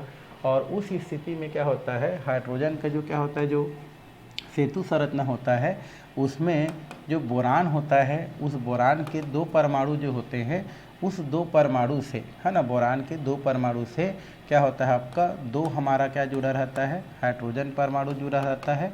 और ये जो हाइड्रोजन जो परमाणु होता है वो सहसंयोजी बंध के साथ जुड़ करके एक हमारा क्या होता है आपका असमतल स्थिति में पाया जाता है। बच जाता है 2 हाइड्रोजन, उसमें से एक हाइड्रोजन क्या होता है हमारा तल के ऊपर, और एक हमारा हाइड्रोजन होता है वो तल के क्या होता है आपका नीचे पाया जाता है। तो इस प्रकार की जो संरचना होता है उसमें हाइड्रोजन देखो दोनों बोरान को जोड़ने का काम कर रहा है, दोनों बोरान को जोड़ने का काम करता है। इस कारण से इसे हम लोग क्या कहते हैं, सेतु संरचना कहते हैं या सेतु संरचना कहा जाता है। क्योंकि यहाँ पर क्या होता है हमारा जो बोरान होता है, उस बोरान के पास अगर देखा जाए तो यहाँ पर रहने को हमारा कितना होता है, बोरान के पास 1 इलेक्ट्रॉन है और हाइड्रोजन के पास 1 इलेक्ट्रॉन होता है। तो इसमें क्या होता है, 3 हमारा क्या होता है, हमारा परमाणु होता है, बट उनके बीच इलेक्ट्रॉनों की संख्या केवल कितना होता है, 2 होता है। इस कारण से इसे 3 सेंटर्ड 2 इलेक्ट्रॉन बॉन्ड के भी नाम से क्या किया जाता है, इसको जाना जाता है। तो 3 सेंटर्ड बोलते हैं, और है ना 3 सेंटर्ड, और ये 2 इलेक्ट्रॉन बॉन्ड के भी नाम से क्या किया जाता है, इसको जाना जाता है। तो यही चीज़ यहाँ पर लिखा गया है कि हाइड्रोजन सेतु में बोरान के 2 परमाणु, ये देखो दिख रहा है हमारा, तथा प्रत्येक बोरान परमाणु से सहसंयोजी बंध द्वारा जुड़े हुए 2 हाइड्रोजन परमाणु, ये देखो बोरान के 2 परमाणु और उससे जुड़े हुए 2 हाइड्रोजन परमाणु, टोटल 4 हाइड्रोजन परमाणु एक ही तल में होता है, एक समतल सतह पर होता है। बचे हुए 2 हाइड्रोजन जो परमाणु होता है उनमें से एक हाइड्रोजन परमाणु तल के ऊपर और एक तल का क्या होता है, नीचे होता है। और इस प्रकार से वो दोनों बोरान को जोड़ने का काम करता है। अतः सेतु बनाते हुए दोनों बोरान परमाणु को क्या करता है, वो जोड़ता है।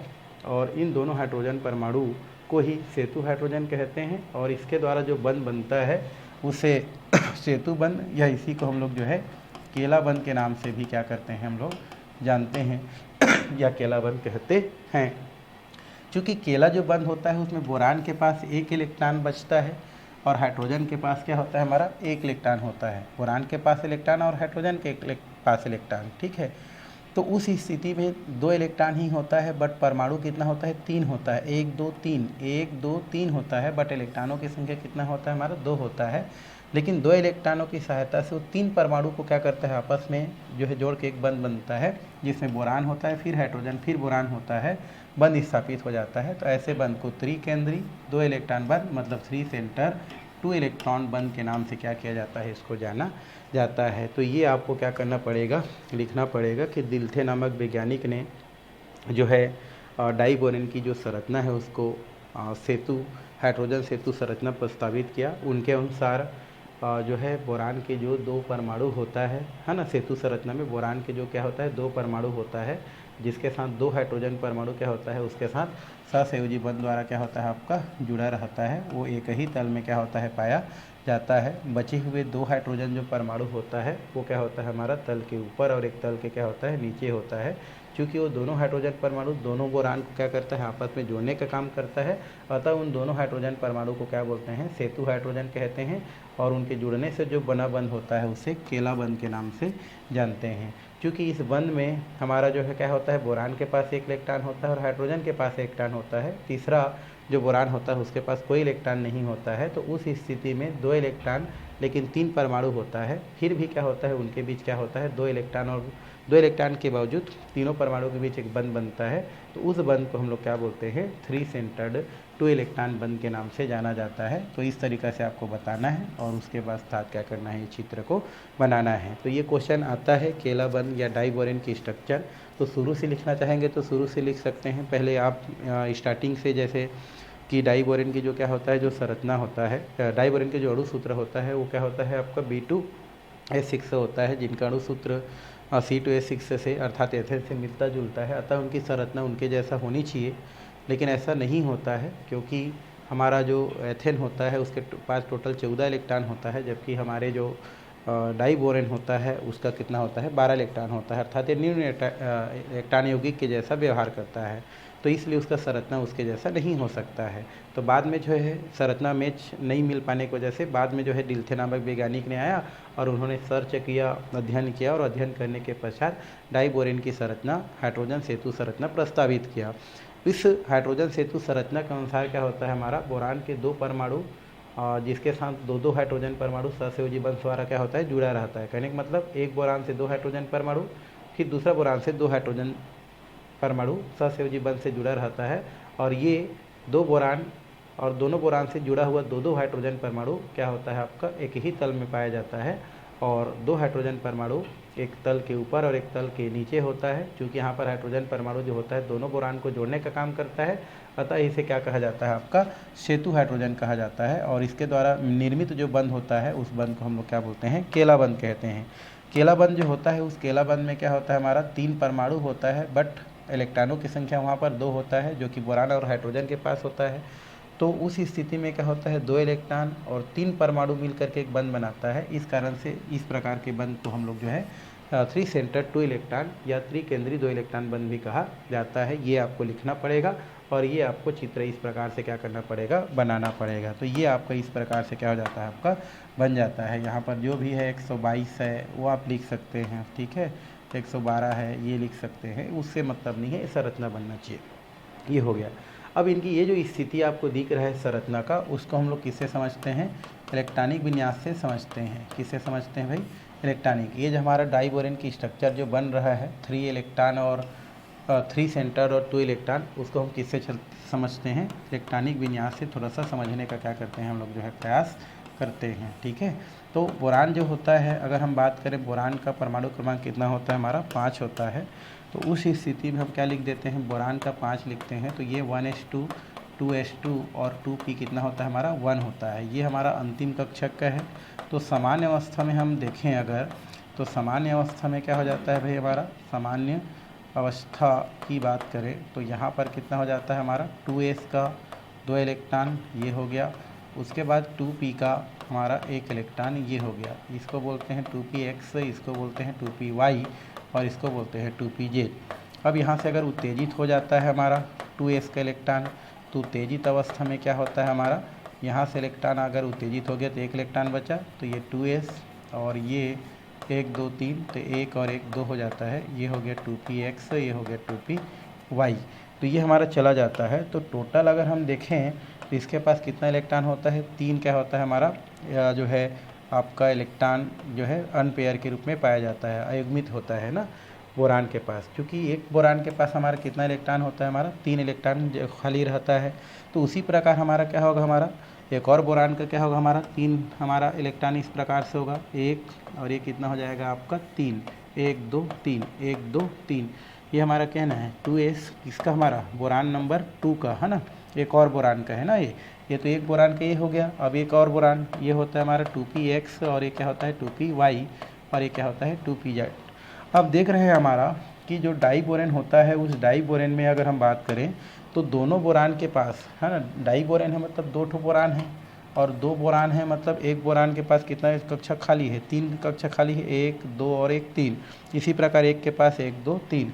तो उस स्थिति में क्या होता है ना, 2 बोरान है और कितना हाइड्रोजन है, 6 हाइड्रोजन है। तो उनमें से क्या होता है हमारा 2 जो हाइड्रोजन होता है वो इनके यहाँ क्या करता है हमारा एक हाइड्रोजन के साथ क्या करता है, ये संकरित करता है। मतलब हम यहाँ से कर सकते हैं, चाहेंगे तो यहाँ से भी आप क्या कर सकते हैं, कर सकते हैं।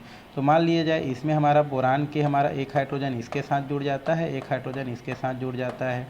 अब यहाँ पर बच गया एक हाइड्रोजन इसके साथ और एक हाइड्रोजन इसके साथ। तो यहाँ पर क्या होता है, बोरान के पास क्या होता है हमारा टोटल 4 कक्षा होता है ना, एक एस का और 3 पी का। तो उस स्थिति में यहाँ जो संकरण बनता है वो कैसा होता है हमारा sp3 संकरण को क्या करता है, प्रदर्शित करता है, संरचना चतुष्फल की स्थिति को प्रदर्शित करता है।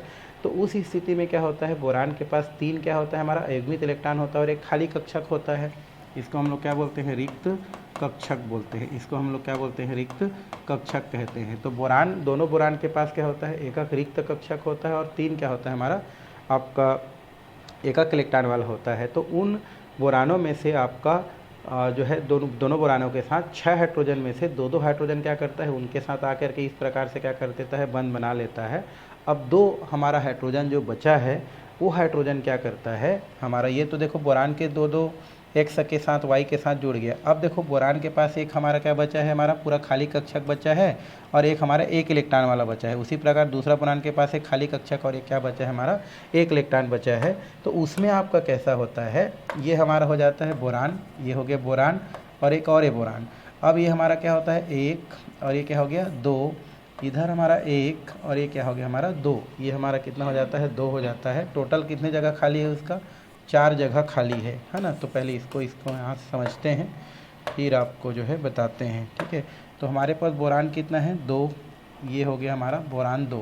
कितना जगह खाली है 4, तो इसको हम लोग ऐसे कर देते हैं 1 2 और इधर भी 1 और ये कितना हो गया 2, है ना, 2 हो गया। और है हमारा भरा वाला हम लोग देखेंगे तो यहाँ से कितना हो जाएगा आपका 1 और 1 हम लोग वैकेंट वाला को बोल देते हैं यहाँ पर, ठीक है। ये खाली वाला, ये क्या है हमारा खाली वाला। इसी प्रकार ये वाला हमारा कौन है, खाली वाला है। और ये जो हमारा क्या है वो भरा वाला हम लोग कर देते हैं। तो ये देखो ये हो गया टोटल बोरान के पास 4 कक्षा। देखो 1 2 3 4 हो गया बोरान के पास, 1 2 3 4। तो 2 के साथ कौन जुड़ जाता है हमारा हाइड्रोजन, तो एक हाइड्रोजन यहाँ पर जुड़ गया, एक हाइड्रोजन यहाँ पर जुड़ गया। इसी प्रकार दूसरा बोरान के साथ एक हाइड्रोजन यहाँ पर जुड़ता है, एक हाइड्रोजन यहाँ पर जुड़ता है। अब देखो ये 2 हाइड्रोजन जुड़ गया, बचा क्या है 2s बचा है, इसका 2s और एक क्या होता है 2pz जो खाली है ये पूरा बचा है। तो ये हमारा जो दिख रहा है ये हमारा क्या है 2pz है, ये हमारा क्या है 2pz है, ये खाली वाला है, ठीक है। और ये जो हमारा दिया है इससे पहले ये हमारा क्या होता है 2s। मतलब यहाँ पर देखो ये अगर हम इसको 2s बोलें और इसको हम लोग क्या बोलें 2s बोलें, तो 2s के पास देखो एक इलेक्ट्रॉन है। कितना इलेक्ट्रॉन है हमारा, एक इलेक्ट्रॉन है। इधर भी इस बोरान के 2s के पास कितना है हमारा, एक इलेक्ट्रॉन है और इसके पास भी कितना इलेक्ट्रॉन है, एक इलेक्ट्रॉन है। अब क्या करता है 2 हाइड्रोजन जो बचा है और उस हाइड्रोजन के पास भी कितना इलेक्ट्रॉन होता है, 2 हाइड्रोजन बचा है ना, 4 हाइड्रोजन, टोटल 6 हाइड्रोजन में से 4 हाइड्रोजन पार्टिसिपेट कर लिया है, 2 हाइड्रोजन बचा है। और हम जानते हैं कि एक हाइड्रोजन के पास एक इलेक्ट्रॉन होता है, दूसरा पैर के पास एक इलेक्ट्रॉन होता है। तो हमारा जो हाइड्रोजन है वो यहीं पर क्या करता है हमारा आता है। और जिनके पास क्या होता है एक हाइड्रोजन क्या होता है हमारा, एक इलेक्ट्रॉन इसके पास क्या होता है पाया जाता है। इस प्रकार बोरान का जो हमारा क्या होता है एक इलेक्ट्रॉन, हाइड्रोजन के एक इलेक्ट्रॉन और बोरान के एक जो खाली कक्षक होता है उसके साथ क्या करता है यहाँ पर दोनों को जोड़ने का काम करता है। उसी प्रकार एक बोरान का जो खाली कक्षक होता है और दूसरे बोरान के भरा वाला कक्षक जिनके बीच क्या आता है हमारा हाइड्रोजन आता है और ये क्या हो जाता है जुड़ जाता है। तो आप देख रहे हैं कि बोरान का एक इलेक्ट्रॉन, हाइड्रोजन के इलेक्ट्रॉन और एक बोरान का खाली कक्षक। उसी प्रकार एक बोरान का खाली कक्षक, दूसरे बोरान का एक इलेक्ट्रॉन और हाइड्रोजन आपस में क्या कर रहे हैं जुड़ रहा है। तो इसमें इलेक्ट्रॉन कितना है, एक बोरान का एक इलेक्ट्रॉन और एक हाइड्रोजन का इलेक्ट्रॉन और दूसरा का एक खाली कक्षक है। उसी प्रकार यहाँ पर एक बोरान का एक हाइड्रोजन, दूसरा बोरान का खाली और ये हमारा हाइड्रोजन। तो एक बोरान का जो खाली हमारा क्या होता है, एक बोरान का जो भरा हुआ जो कक्षा होता है वो दूसरा बोरान के खाली कक्षक के साथ हाइड्रोजन के द्वारा क्या करता है, जुड़ने का काम करता है। उसी प्रकार दूसरे बोरान का जो खाली कक्षक होता है वो दूसरे बोरान के भरे हुए कक्षक के साथ, मतलब ये एक जो भरा है उसके साथ हाइड्रोजन के साथ क्या करता है, बंध बनाता है। तो इस स्थिति में इलेक्ट्रॉन की संख्या कितना होता है, इसमें 2 इलेक्ट्रॉन होता है और 3 परमाणु आपस में क्या करता है, जुड़ता है। इस कारण से इसे 2 इलेक्ट्रॉन 3 सेंटर्ड बॉन्ड कहा जाता है। मतलब एक बोरान का खाली कक्षक दूसरे बोरान के हमारा क्या होता है, एक भरा हुआ कक्षक या एक अयुग्मित इलेक्ट्रॉन वाला कक्षक के साथ हाइड्रोजन के साथ क्या करता है, जुड़ता है। उसी प्रकार एक बोरान का खाली कक्षक दूसरे बोरान के भरे वाले कक्षक के साथ क्या करता है, एच के साथ जुड़ता है। तो उस स्थिति में हाइड्रोजन का 1 इलेक्ट्रॉन और बोरान के 1 इलेक्ट्रॉन, और दूसरा तो खाली है। उसी प्रकार बोरान का 1 इलेक्ट्रॉन, हाइड्रोजन के इलेक्ट्रॉन, दूसरा क्या है, खाली है। इस तरीक़े से 2 इलेक्ट्रॉन 3 सेंटर बॉन्ड क्या करता है, निर्मित करता है। तो इस तरीक़े से इसको क्या किया जा सकता है, बताया जा सकता है, समझा जा सकता है। ये हो गया डाइबोरेन की संरचना, जो कि बहुत ही पोटेंट है, बहुत ही महत्वपूर्ण है, जिसको आपको क्या किया जाता है, क्वेश्चन किया जा सकता है या पूछा जा सकता है। चलिए आगे हम देखते हैं यूज़, किसका उपयोग देखेंगे भाई हम देखेंगे डाइबोरेन का क्या देखेंगे उपयोग। तो यहाँ पर दिया गया है, पहला सुपरसोनिक रॉकेट ईंधन में इसका क्या किया जाता है, उपयोग किया जाता है। अन्य प्रकार के बोरान हाइड्राइड बनाते हैं, जैसे लिथियम बोरोहाइड्राइड, सोडियम बोरोहाइड्राइड, है ना, या बोरान के हाइड्राइड, ये बनाते हैं। कार्बनिक अभिक्रियाओं में अपचायक के रूप में इसका उपयोग किया जाता है। तो इतना में आपका डाइबोरेन समाप्त होता है। ठीक है, इसको आपको अच्छा से देखना है। आगे हमारा दिया है एल्युमिनियम का उपयोग। एल्युमिनियम आप देखे होंगे, है ना, एल्युमिनियम का आपने घर में तार देखा होगा, कई घर में बर्तन भी आपको देखने को मिलता है। तो थोड़ा सा इसके बारे में चर्चा करते हैं, क्योंकि बैगन आलू गाजर में बोरान के बाद कौन आता है, हमारा एल्युमिनियम ही आता है। तो थोड़ा सा चर्चा हम इसका कर लेते हैं, बाकी तो हम लोग देख के। तो एल्युमिनियम रजत के समान, रजत मतलब चांदी के समान ना, रजत मतलब क्या होता है, चांदी को बोलते हैं ना। तो एल्युमिनियम जो है चांदी के समान श्वेत रंग का, है ना, चमकीला या सिल्वरी वाइट जिसको बोलते हैं। हल्दी मतलब एकदम मजबूत, जंग रोधक धातु है, जंग रोधक धातु है, जिसकी, है ना, तनन सामर्थ्य, तनन मतलब फैलने की जो क्षमता है बहुत ज़्यादा होता है। वैसे जितने भी धातु होते हैं उनमें तन्य सामर्थ्य क्या होती है, पाई जाती है। तो एल्युमिनियम के बारे में बता रहे हैं। एल्युमिनियम रजत के समान सफ़ेद चमकीली एक हेल्दी जंग रोधक धातु होता है। इनमें तनन सामर्थ्य बहुत ज़्यादा पाया जाता है। इसकी विद्युत चालकता और ऊष्मी चालकता बहुत क्या होता है, ज़्यादा होता है, उच्च होता है। मतलब इसमें विद्युत धारा प्रवाहित किया जा सकता है। भार से अधिक भार के आधार पर देखा जाए तो एल्युमिनियम की चालकता कापर से लगभग 2 गुनी होती है। एल्युमिनियम से ज़्यादा, एल्युमिनियम बहुत ज़्यादा चालकता प्रदर्शित करता है और बोल रहा है कि कापर से लगभग 2 गुनी ज़्यादा होती है। अतः एल्युमिनियम घरेलू और दैनिक जीवन में काम आने वाली या संबंधित जो सामग्रियां हैं उनके निर्माण में और उद्योगों में इनकी बहुत ही ज़्यादा क्या होती है, आपकी उपयोग होती है। कुछ इसका उपयोग दी गई है जो कि बहुत महत्वपूर्ण है। फर्स्ट इसमें दिया गया है एल्युमिनियम का। वैसे एल्युमिनियम का अगर हम परिचय देखें तो एल्युमिनियम के परिचय आप देख सकते हैं। एल्युमिनियम क्या होता है भाई, तो Al ये इसका संकेत है। परमाणु क्रमांक 13 होता है, 27 उसका क्या होता है, परमाणु भार होता है। पी ब्लॉक का क्या है, हमारा तत्व है, हम जो जानते हैं, और ये 13वें समूह का तत्व है। ठीक है, और ये तो आके हम लोग कर चुके, उपयोग को देखते हैं। एल्युमिनियम विद्युत का सुचालक होने के कारण, है ना, ट्रांसमिशन जो होता है उसमें पारिक्षेपण बोलते हैं। ट्रांसमिशन के बलों और कुंडलियों, मोटरों हो गया, डायनेमो हो गया, है ना, आदि में वाइंडिंग में प्रयुक्त किया जाता है। वाइंडिंग करते हैं मोटर में भाई, है ना, सिल्वर का अलग होता है, तांबा का अलग होता है ना, तो उसमें इसका क्या किया जाता है, उपयोग किया जाता है। एल्युमिनियम चूर्ण थर्माइट वेल्डिंग के अपचायक के रूप में क्या किया जाता है, उपयोग किया जाता है। एल्युमिनियम चूर्ण का उपयोग थर्माइट वेल्डिंग, जहाँ पर क्या होता है, जैसे पटरी वटरी हमारा पट्टी बना है तो यहाँ पर अगर कुछ क्या हो गया, दरार हो गया है, तो इसमें क्या करते हैं, जो रेलवे वाले होते हैं, ये किस प्रकार से आपका क्या होता है, गलाने के लिए होता है, जिसमें आपका एल्युमिनियम का प्रयोग किया जाता है। इसको यहाँ पर क्या करते हैं, गलाते हैं और यहाँ पर इसको छोड़ देते हैं, तो वो क्या हो जाता है, आपस में जुड़ जाता है। उसको हम लोग थर्माइट वेल्डिंग के नाम से क्या करते हैं, जानते हैं, है ना। तो ये थर्माइट वेल्डिंग में इसका क्या किया जाता है, उपयोग किया जाता है। ठीक, उसके अलावा बात करें तो एल्युमिनियम की पन्नी बनाते हैं, फॉइल जिसको बोलते हैं। प्रायः सिगरेट जो होता है ना, सिगरेट को जब आप निकालेंगे तो उसमें जो आपका चमकीला पन्नी उसमें लपेटा हुआ रहता है, वो किसका होता है, हमारा वो होता है एल्युमिनियम का। उसके बाद फोटोग्राफी जो फिल्म होते हैं, है ना, उसमें खाद्य पदार्थों को भी इसमें क्या करते हैं, लपेट करके कुछ दिनों तक, दीर्घ काल तक क्या कर सकते हैं, संरक्षित रख सकते हैं। मतलब एल्युमिनियम जो होता है ना, उसको लपेट करके हम पदार्थों को काफ़ी दिनों तक क्या कर सकते हैं, इसको रख सकते हैं, क्योंकि ये नमी से प्रभावित नहीं होता है। नमी से मतलब इसमें पानी का कोई असर नहीं होता है, इसलिए इसका उपयोग फाइल के रूप में, है ना, या किसी खाद्य पदार्थों को लपेटने में इसका क्या किया जाता है, उपयोग किया जाता है। तो ये हम बोल सकते हैं। ठीक, ओके।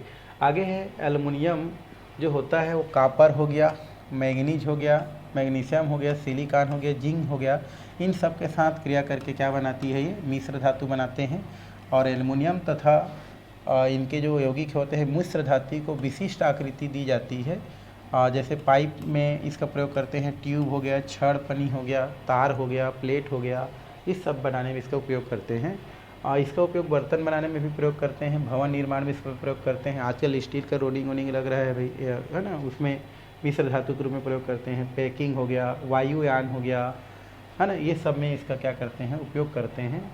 लेकिन एल्युमिनियम एवं इसके यौगिक विषैली प्रकृति होने के कारण आजकल इसका उपयोग घरेलू कार्यों में कम होने लगा है ना। आजकल एल्युमिनियम जो होता है या उसके यौगिक है वो थोड़ा सा विषैली प्रकृति का है, इसलिए इसका उपयोग अब थोड़ा सा क्या हो गया है, आपका कम हो गया है। तो ये हो गया। और भी दिया है, यह जंग न लगने वाले मोटर के कल पुर्जों बनाने में प्रयुक्त होता है। मतलब एल्युमिनियम जंग नहीं लगता है, इसलिए ऐसे मोटर बनाने में प्रयोग किया जाता है। उसके अलावा एल्युमिनियम का उपयोग पेय पदार्थ जैसे केन, आपने देखा होगा आजकल थम्स अप में भी केन आ रहा है, छोटा छोटा डब्बा, जिसको इस प्रकार से दबा के तोड़ के हम लोग पीते हैं ना। एक प्लास्टिक वाला आता है और एक क्या होता है, इस प्रकार से इतना बड़ा बड़ा टीन का आता है, हमारा एल्युमिनियम का जो आता है उसे केन बोलते हैं। ठीक है, उसमें भी इसका प्रयोग किया जाता है। दूध के उत्पादकों रसायन को रखने के लिए कंटेनर बनाते हैं, दूध को रखने के लिए, उसमें इसका प्रयोग किया जाता है। टूथपेस्ट का जो ट्यूब होता है ना, उसके अंदर में भी क्या होता है, आपका एल्युमिनियम होता है। ये सब में इसका प्रयोग किया जाता है। उसके अलावा एल्युमिनियम जो होता है निकिल, कोबाल्ट, आयरन आदि के साथ उच्च चुंबकीय प्रकृति के मिश्र धातु बनाता है, जिसका उपयोग शक्तिशाली चुंबक बनाने में इसका उपयोग किया जाता है। तो ये हो गया आपका एल्युमिनियम का कुछ उपयोग और एल्युमिनियम के बारे में थोड़ा सा क्या है, चर्चा। ठीक है, तो इतना मैं आपका जो बोलते हैं आपका 13वें जो समूह है, बोरान जो परिवार होता है, वो बोरान परिवार क्या होता है, इतना में समाप्त होता है। अब हम चलते हैं समूह 14 के तत्व। समूह 14 के तत्व, इनका हम परिचय करते हैं। समूह 14 के तत्व जिसको हम लोग क्या बोलते हैं, हम लोग जो है इसको कहा जाता है आपका कार्बन परिवार। क्या बोलते हैं, कार्बन परिवार, है ना। समूह 14 के तत्व कार्बन परिवार कहते हैं। और इसका हम सामान्य परिचय देखें अगर, तो सामान्य परिचय में नहीं है। सबसे पहले तो हम लोग सामान्य परिचय अगर देखें तो सामान्य परिचय में कौन कौन आता है, तो यहाँ से आप लिख सकते हैं कार्बन परिवार में कांसी ये हो गया, फिर शिव और गणेश हो गया, संग पार्वती, ये इसके अंतर्गत कुछ तत्व रखा गया है, जिसमें सी को क्या बोलते हैं भाई, कार्बन बोलते हैं। एस आई को क्या बोलते हैं, सिलिकॉन बोलते हैं, ये आप जानते हैं, सिलिकॉन बोलते हैं। जर्मेनियम जो होता है, जी को क्या बोलते हैं, जर्मेनियम कहा जाता है, जर्मेनियम कहते हैं। इसको हम लोग टीन बोलते हैं, एस एन को, और इसको हम लोग क्या बोलते हैं, लेड बोलते हैं। तो इसके अंतर्गत कुछ तत्व रखा गया है, जिसमें ये हमारा दिया गया है, हमारा यही हमारा क्या होता है, समूह 14 तत्व, जिसे हम लोग क्या बोलते हैं, कार्बन परिवार कहते हैं। ये इसके अंतर्गत आता है। कार्बन, सिलिकॉन, जर्मेनियम, स्टेनस, और ये हमारा क्या होता है, लेड है। ये इनको इसके अंतर्गत क्या किया गया है, रखा गया है। तो और इसमें ज़्यादा परिचय करने की ज़रूरत नहीं है, अब तत्व को जान गए वो, है ना, बेस्ट है। तो यही हमारा 14 परिवार के क्या है, हमारे तत्व हैं। ये आप पहले से भी जानते हैं, बता सकते हैं, इसमें और ज़्यादा नहीं। आगे हमारा इलेक्ट्रॉनिक विन्यास है। वैसे इलेक्ट्रॉनिक विन्यास आप जानते हैं, समान इलेक्ट्रॉनिक विन्यास इसका अगर लिखूँ तो ये कितना होता है हमारा, NH2, और NP कितना होता है हमारा, 2 होता है। मतलब इनके संयोजकता की बात करें तो संयोजकता कोष में, है ना, संयोजकता कोष में कितना होता है हमारा, 4 इलेक्ट्रॉन क्या होता है, पाया जाता है। और यही इसके किसको शो करता है, हमारा संयोजकता को क्या करता है, प्रदर्शित करता है। मतलब हम बोल सकते हैं कि कार्बन परिवार के अंतर्गत आने वाले जो तत्व हैं वो 4 संयोजकता प्रदर्शित करता है। और इसका सामान्य जो इलेक्ट्रॉनिक विन्यास होता है, सामान्य इलेक्ट्रॉनिक विन्यास, ठीक है, सामान्य इलेक्ट्रॉनिक विन्यास की अगर हम बात करें तो सामान्य इलेक्ट्रॉनिक विन्यास कितना होता है हमारा NH2 और Np2 होता है, ये इसका इलेक्ट्रॉनिक विन्यास है। और बाकी इलेक्ट्रॉनिक विन्यास आप जानते हैं भाई, जैसे कार्बन होता है तो 1s2 2s2 2p और 2 होता है, ये हो गया। उसके बाद अगर हम जो है सिलिकॉन की बात करें Si14 होता है तो 1s2 2s2 2p 6 3s2 3p हमारा कितना हो जाता है आपका 2 हो जाता है। तो ये आप बाकी का भी क्या कर सकते हैं इलेक्ट्रॉनिक विन्यास लिख सकते हैं, तो इसमें ज़्यादा नहीं है, ठीक है। ये हो गया उसका कुछ और इलेक्ट्रॉनिक विन्यास से रिलेटेड। अब हम थोड़ा सा इसके बारे में बात करें तो कार्बन की अगर हम बात करें तो कार्बन इस परिवार का पहला तत्व है। कार्बन, फिर सिलिकॉन, जर्मेनियम, है ना, फिर टीन और ये हमारा क्या है लेड। तो यहाँ पर कार्बन की बात करें तो कार्बन प्रथम तत्व है और कार्बन जो है मुक्त अवस्था में पाया जाता है। मुक्त अवस्था में पाया जाता है, आपने कार्बन देखा होगा भाई, मुक्त अवस्था में होते हैं। कार्बन प्रकृति में कई उपरूप में क्या होते हैं पाए जाते हैं, स्वतंत्र अवस्था में पाए जाते हैं और कई अपरूप के रूप में पाए जाते हैं, जैसे कोल हो गया, हीरा हो गया, ग्रेफाइट हो गया, ये सब हमारे क्या है कार्बन है, कार्बन के अपरूप हैं। अपरूप किसको बोलते हैं भाई, यदि कोई पदार्थ प्रकृति में एक से अधिक रूपों में पाया जाता है तो वो उनके क्या कहलाते हैं अपरूप कहलाते हैं। यदि है ना कोई तत्व प्रकृति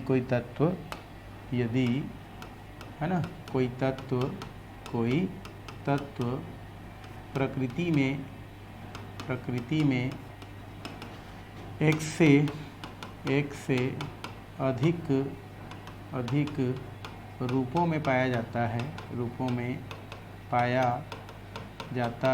एक से अधिक रूपों में पाया जाता है तो वह उनके अपरूप कहलाते हैं। वह उनके क्या कहलाते हैं, उनके अपरूप कहलाते हैं, अपरूप कहलाते हैं। और यह गुण या प्रक्रिया अपरूपता कहलाता है।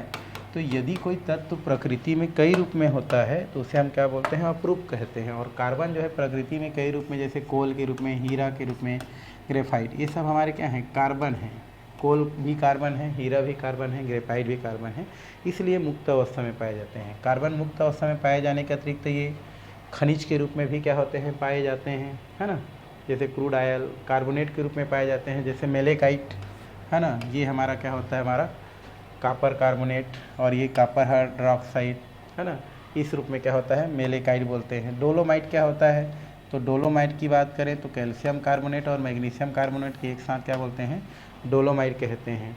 कैल्साइट क्या होता है, तो कैल्शियम कार्बोनेट को कैल्साइट बोलते हैं।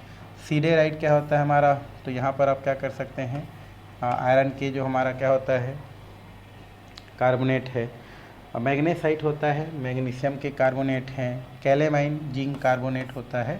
इस रूप में क्या होता है कार्बन आपका क्या होता है पाया जाता है। उसके अलावा कार्बन डाइऑक्साइड के रूप में भी तो क्या होता है कार्बन क्या होता है पाया जाता है। उसके अलावा जितने भी कार्बनिक यौगिक हैं, कार्बनिक यौगिक मतलब जीव जंतु और पेड़ पौधों से जो भी यौगिक क्या होता है प्राप्त होता है वही हमारा क्या कहलाता है कार्बनिक यौगिक कहलाता है। ठीक है, तो सब में क्या पाया जाता है कार्बन पाया जाता है। संयुक्त अवस्था में ही पौधों के ऊतकों तथा जंतुओं में भी क्या होता है ये सब पाया जाता है। तो इस तरीक़ा से बोल सकते हैं कि जो कार्बन होता है मुक्त अवस्था और संयुक्त अवस्था दोनों में क्या होता है आपका पाया जाता है या होता है। तो इस तरीक़ा से इसको हम क्या कर सकते हैं इसको बता सकते हैं। और भी हमारा थोड़ा सा दिया गया है, ये दिया है हमारा सिलिकॉन जो होता है। सिलिकॉन की बात करें तो सिलिकॉन जो होता है आपका मुक्त अवस्था में नहीं पाया जाता है ना, ये मुक्त अवस्था में नहीं होता है सिलिकॉन जो होता है, बल्कि ये रेत जिसको हम क्वार्टर जो बोलते हैं, रेत का सूत्र होता है SiO2, इस रूप में पाया जाता है। या तो ये सिलिकेट्स के रूप में होते हैं, सिलिकेट मतलब किसी दूसरे यौगिक के साथ ये बंध बनाते हैं, इस रूप में क्या होता है पाया जाता है। उसके अलावा हम देखें सिलिकॉन भूपर्पटी पर द्वितीय सबसे ज़्यादा मात्रा में पाए जाने वाला तत्व है। मैं पहले भी बताया था सबसे ज़्यादा मात्रा में ऑक्सीजन होता है, फिर सिलिकॉन होता है और तीसरा हमारा क्या होता है एल्युमिनियम होता है। ये फर्स्ट है सबसे ज़्यादा, सेकेंड है एंड थर्ड कौन सा है हमारा एल्युमिनियम होता है। और अगर धातु में देखें तो हमारा कौन होता है एल्युमिनियम फर्स्ट है। ठीक है, जर्मेनियम की बात करें तो प्रकृति में अल्प मात्रा में क्या होता है ये पाया जाता है। और सिल्वर और हम जिंक की बात करें तो ये बहुत ही कम मात्रा में क्या होता है देखने को मिलता है। और कोयले की राख में ये 1% क्या होता है पाया जाता है।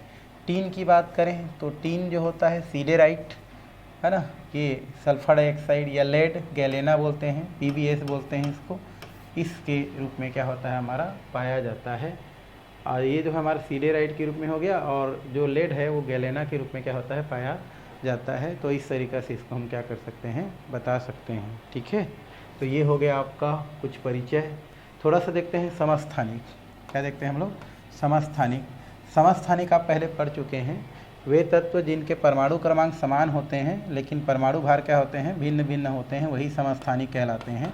तो लिख सकते हैं वे तत्व जिनके परमाणु क्रमांक क्या होते हैं हमारे समान होते हैं लेकिन परमाणु भार क्या होते हैं हमारे भिन्न भिन्न होते हैं। क्या कहलाते हैं भाई? समस्थानिक कहलाते हैं। समस्थानिक कहलाते हैं, ये पहले आप जानते हैं। तो ऐसे तत्व जिनके परमाणु क्रमांक तो क्या होते हैं हमारे समान होते हैं। ठीक है, परमाणु क्रमांक आप जानते हैं, पढ़ चुके हैं। यदि समान हो लेकिन परमाणु भार क्या हो अलग अलग हो तो उसे हम समस्थानिक कहते हैं। जैसे कार्बन के फिलहाल देखें तो यहाँ पर कार्बन 6, फिर कार्बन 6, तो ये हमारा कितना होता है 6 दूनी 12 होता है और एक हमारा 6 दूनी 13 होता है। तो ये पहले दो समस्थानिक हमको क्या था ज्ञात था। ठीक है, ये कार्बन 6 वाला और एक कार्बन 13 वाला। लेकिन बाद में क्या हुआ हमारा एक समस्थानिक और हुआ और वो प्राप्त हुआ नाइट्रोजन पर जो है न्यूट्रॉन के बमबारी से, है ना। ये हमारा क्या होता है न्यूट्रॉन होता है। जब नाइट्रोजन पर हम क्या करते हैं न्यूट्रॉन की बमबारी करते हैं, ये हमारा न्यूट्रॉन है, इसकी अगर हम नाइट्रोजन पर बमबारी करें तो यहाँ से हमारा एक क्या होता है हमारा एक नया जो है हमारा बोल सकते हैं तत्व क्या होता है प्राप्त होता है। तो यहाँ से हम एक क्या निकाल देते हैं H और 1H हम प्रोटियम निकाल देते हैं। और प्रोटियम अगर हम निकाल देते हैं तो प्रोटियम नहीं निकालते हैं यहाँ से। ठीक है, यहाँ से हम लोग करें तो एक नया तत्व यहाँ पर C6 और ये कितना हो जाता है हमारा 14 और यहाँ पर हम देखें तो H और H1, ये इस प्रकार से हमको प्रोटियम प्राप्त होता है और वहाँ से एक कार्बन के नया समस्थानिक क्या होता है हमारा प्राप्त होता है। तो इस तरीक़ा से कार्बन के टोटल अगर हम समस्थानिक देखें तो 3 समस्थानिक कार्बन का क्या होता है या देखने को मिला है, जिसमें से हमारा ये जो कार्बन जो आपका क्या होता है हमारा 14 वाला जो समस्थानिक होता है, इसका उपयोग हम लोग क्या करते हैं आपका जो जीवाश्म की क्या होता है हमारा जो आयु है उसको ज्ञात करने में इसका क्या किया जाता है उसका उपयोग किया जाता है। जीवाश्म का आयु ज्ञात करने में इसका प्रयोग करते हैं। ठीक है,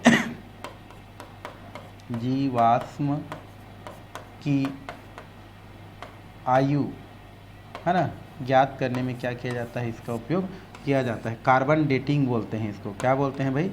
कार्बन डेटिंग।